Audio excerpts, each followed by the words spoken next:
In the first half of the 18th century, bike tires were made of wood, then metal, and after that, solid rubber.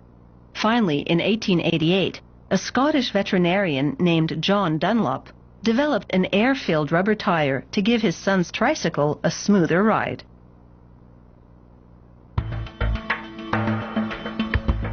The air-filled bicycle tire continues to be the hottest thing on two wheels, but a modern spin on the concept takes it into the 21st century.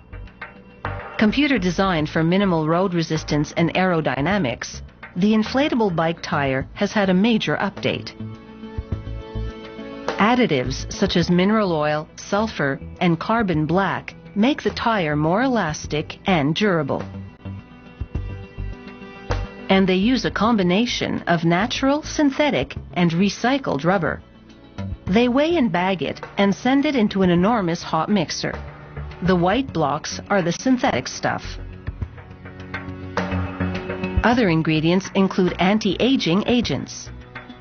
During the mixing, a chemical reaction causes the plastic bags to disintegrate, leaving only the desired elements. The components melt into a rubbery dough, and rollers squeeze it into thick sheets.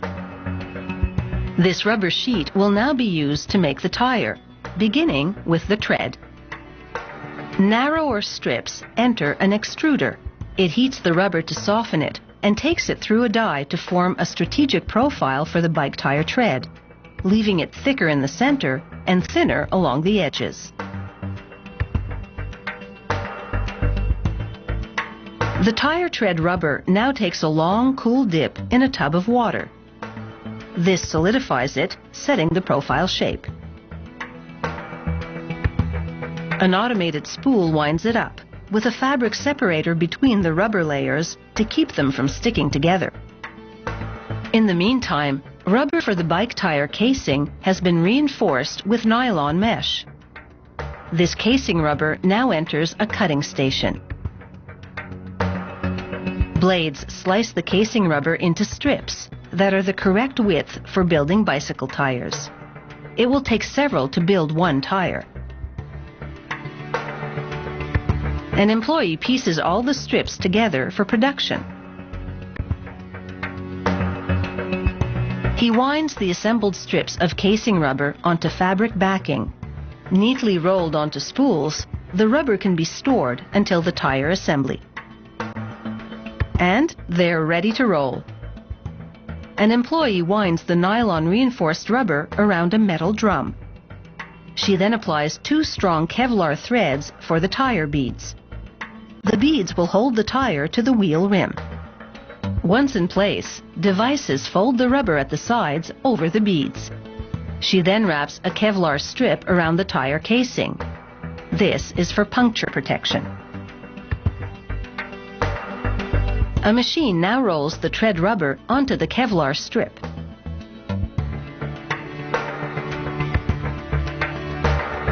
With all the layers of the bike tire in place, she removes it from the drum. Then it's over to the branding station. This worker arranges labels on the tire rubber and bonds them to it with hot metal plates. The next employee places the tire rubber in a clamshell-like mold. This mold contains a large balloon or bladder. They pump steam into the balloon, causing it to press the rubber against the sides of the mold. This shapes the tire, including the tread, and fuses all the layers together. It also transforms the tire from limp to rigid in a process known as vulcanization. And it's quite a transformation.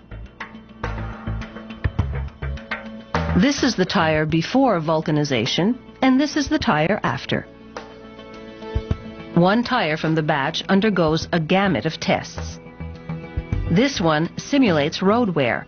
The tire spins against a metal wheel until it goes bald, usually after several thousand kilometers of spinning. This confirms that the tires from this production run are long-wearing and can go the distance. They also test for puncture resistance and pressurization. If the bicycle tire passes all the tests, this batch is ready to test human endurance.